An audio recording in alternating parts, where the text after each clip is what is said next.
Orb on the Movements of the Earth depicts Middle Age Europe as a kind of totalitarian theocracy, where all knowledge is under the jurisdiction of the church, only to be shared with individuals the church deems worthy.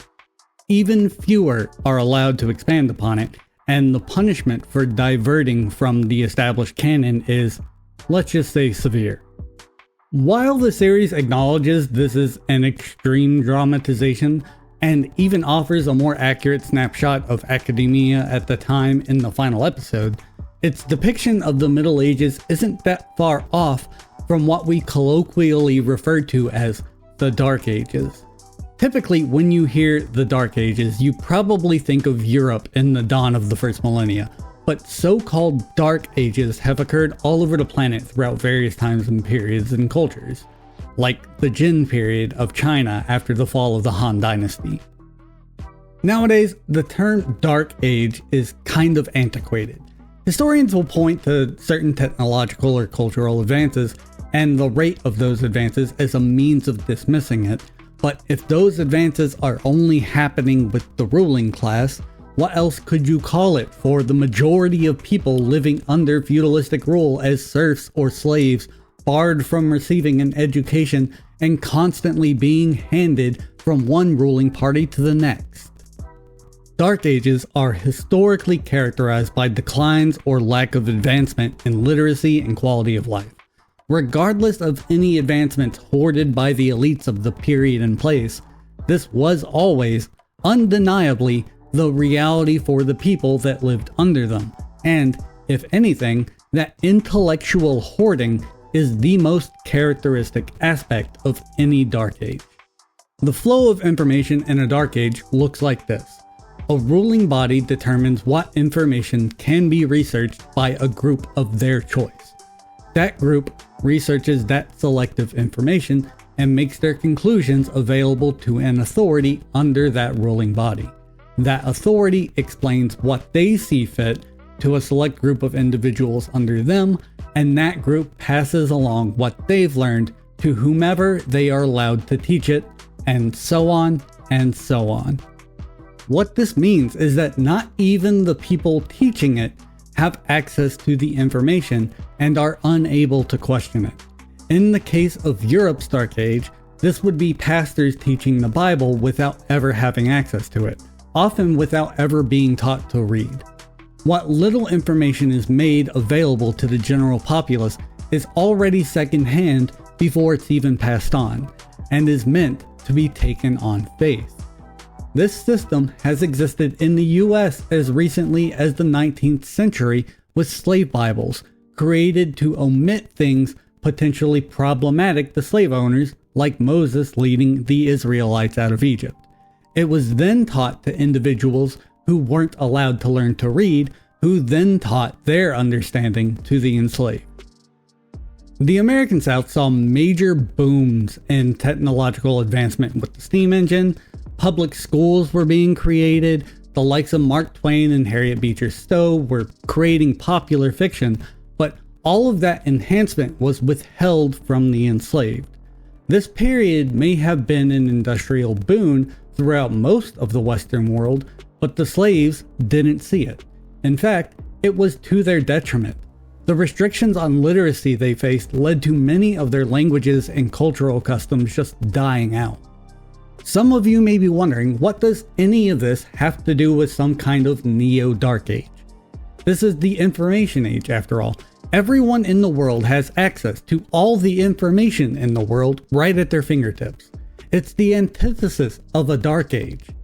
But some of you may have noticed through those descriptions that isn't actually the case. Last week, RFK Jr. canceled funding for mRNA research. In April, he directed the health department to research a link between vaccines and autism. There's a ruling party deciding what can and cannot be researched. What's the pipeline after that? Well, some of that research is going directly to RFK, and he's just going to tell us what he wants us to think it says. Other research follows the academic pipeline, getting published in journals that decide what they do and don't want to publish. This is where all the first-hand information is pooled, And if you don't have a subscription to the journal or to a database that does, you'll never see it. What you will see are articles from news outlets after reviewing the information or discussing it with someone who has. Sometimes you'll see articles written by the authors of the research or by people in the field. Sometimes you'll see books written by people tangentially related to it, often by self-inserting themselves into it. But even that is losing ground to posts on YouTube, TikTok, Twitter, Facebook, and Reddit. Information that was already secondhand being passed along to the general public by people completely unrelated to the source of that information, with full discretion on what information they include, exclude, and even invent to support their particular spin. Sound familiar? But it's not exactly one-to-one because we have access to the people presenting the information and other people presenting the information. We have the ability to question it and cross-reference it to make inferences about what may be missing. That is, at least for the last 30 years we have. But that doesn't tell the full story, and things are rapidly changing for the worse. We may have the ability to access multiple sources, make inferences, and in some cases direct access to the individual to ask why they reported certain things, but that's not how mafia works. Every social media platform has safeguards to try and prevent users from leaving their platform, and it works really well because of a change in how information is presented.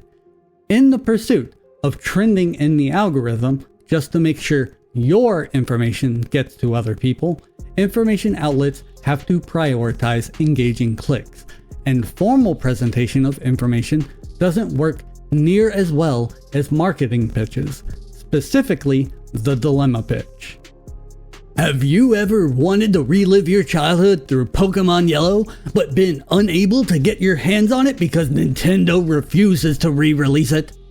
Well, do I have the app for you.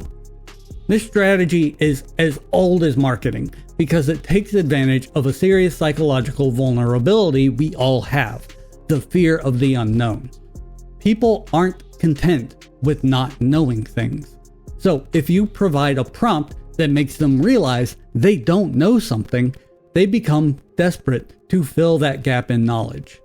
It taps into the same fight or flight response you'd feel if you heard a twig snap in the middle of the woods. That uncertainty can mean danger, so it's in our best interest to find out what it is. But it's a double-edged sword because when that dilemma is resolved, it taps into our reward centers. Good job, you filled the gap in knowledge. Remember how uncomfortable it was not to know the thing? You should be content now that the gap is filled, even if it's filled incorrectly. When we're presented with a dilemma, we are predisposed to latch on to the first thing that satisfies the gap in knowledge because of just how uncomfortable uncertainty makes us. So what happens when everything we ever see on the screen in front of us is designed to create those dilemmas, immediately fill the gap in knowledge it creates, and then create another dilemma to solve on the way out? We get stuck in a cycle of absorbing whatever information the platform decides to present us in the way they want it presented. We may have the ability to cross-reference things and make inferences, but that's not our default way of thinking, and modern media is designed to keep us from making the choice to do it. So what happens when people are predisposed to believing the first answer they're given, and Google decides it wants to make sure Gemini gets the first opportunity at providing it? What happens when the information it provides is scraped from these secondhand sources of secondhand sources? What happens when every one of these chatbots are programmed to give us an answer even if they don't have access to an answer? You've probably heard about it by now, but the dead internet theory is the idea that any information you encounter online is more likely than not coming from a bot instead of a real human. And it's already happened. In June of 2024, it was reported that bots made up 42 to 51% of all internet traffic, but it's worse than you think. When algorithms decide what to show users, what do you think happens when the majority of the content is coming from bots? Bots become favored by the algorithm. Bots right now may have a thin majority on traffic, but that majority means their posts are disproportionately favored by algorithms. This makes bots more likely to trend, which is a big problem when the entire ecosphere of human information is currently based around what's trending. Rather than the bots following us, we're following the bots. We've already been left behind. I didn't realize how bad it was until I decided to try out VidIQ for the main channel. I'm flooded with video ideas for things that are incorrect or just straight up don't exist. VidIQ and many of the SEO algorithms don't care what's true, what's untrue, what's made by humans, and what's made by bots. They care about what will trend. Unfortunately, humans, bots, and bots run by humans don't care either. They'll follow these recommendations to optimize traffic to their posts, creating an Ouroboros of flawed information those algorithms will use to push for more posts with that flawed information. We are currently in a death spiral where we are just dealing with more bots. The information from humans we're encountering is becoming increasingly bot-like. This year, the first year Neiman Lab reported AI as a news source, they are already reporting that 7% of respondents use ChatGPT as a news source. ChatGPT, Gemini, Meta AI, Grok, etc. all use Reddit, YouTube, Twitter, and TikTok as sources. If you actually bother to check when they provide their sources, they are increasingly being used as the primary source. Those sources are increasingly structuring their posts based on information from those bots who use those sources, and so on and so on, and that's not even mentioning the black box problem of those bots hallucinating information with no way to verify how they decided to present it. We are quickly becoming serfs to techno-feudal lords whom we have no way of questioning the information we are allowed to see. Again, it gets worse, because there's a growing push to implement these bots in our schools. If you're honest enough to recognize everything else we've discussed as a problem, multiply that by 1,000, because there's an issue with how LLMs function that makes them particularly bad with kids. We've already talked about how they're trained on data they've scraped from the internet. The LLM catalogs all that speech so it can recognize speech that it receives and determine how best to respond to it. So what happens when the speech it receives doesn't match up with the speech it was trained on? Children speak differently than adults, and they write very differently than adults. The Children Online Privacy Protection Act, or COPPA, prevents the collection of data from children, meaning all of these LLMs should not have access to that data to be trained on. So, to an LLM, kids' writings can be like a foreign language, if you give the benefit of the doubt that their developers are actually following the law. As a former teacher, I was initially excited about the prospects of using AI as a grading tool for standardized testing. Back in the early 2000s, under No Child Left Behind, there was a well-intentioned scoring system for standardized testing that was meant to gauge a child's learning level relative to where children their age were expected to be, that went from advanced to proficient to basic to below basic. Basic was the expectation, but schools were encouraged to have their students proficient or higher. That raised an obvious problem where schools were expecting kids to be above the bell curve. on average, causing underperforming students to be evaluated higher to meet that expectation. Equally bad is that the guidance given to teachers assigned to grade for it was demerit-based. So this system that was meant to gauge children's understanding ended up marking down high-performing students for mistakes that had no bearing on whether they demonstrated understanding. You would think AI would be able to take a system like that, eliminate the bias, and grade the work as intended. So did I, and I was wrong.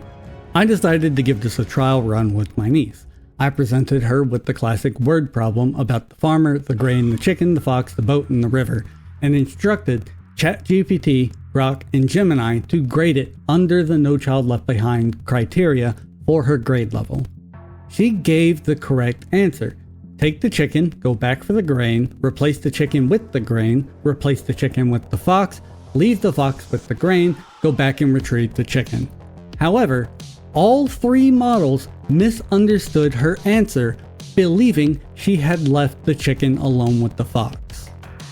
The AI's prioritization of giving an answer, regardless of whether it has one, caused it to disregard the possibility that it misunderstood her and shamelessly proclaim that she was incorrect. All three failed at the most basic level, correct or incorrect, when faced with a style of speech it was unfamiliar with. It can't even evaluate right or wrong answers. It defaults to inventing information when it doesn't have it. The information it does provide are from secondhand sources that were already secondhand to begin with, and we want to use it to teach? I don't even want to think about what a world of children taught that way is like. Well, that's all well and good. The world is doomed. The robots are turning us into robots without us realizing it. It's not like there's anything we can do about it. Actually, I don't think it'd be that hard to fix. This all starts with actually using bot detection to delist bot activity in algorithms, which, as it happens, is evolving side by side with AI. The tech is there, it's just a matter of getting these platforms to use it. Next is scrapping all data from social media networks from these AI. To an LLM, an article from the AP is no different than libs of TikTok or Evan Loves Wharf. We cannot have that. After that, and this should have been done from the beginning, all of these chatbots need to stop prioritizing giving answers at all costs, regardless of if they have an answer or not. This is the main reason they hallucinate. If the chatbot was able to return a, yeah, I don't know, man, the way Google had always done until recently when it couldn't, we would not have these problems. They supposedly do this to more closely mimic natural conversation, but I don't know is a pretty common feature of natural conversation they're missing out on. Lastly, don't let it anywhere near schools. I know from experience there are a lot of parents that love raising hell to principals and school boards. It's their favorite pastime, and for once, I want y'all to go wild. This is not good for your kids. It will make them dumber. They will also feel like they aren't learning anything because the LLMs don't realize when they're wrong. We can stop this. We just have to have the will to demand that AI work for us instead of for itself.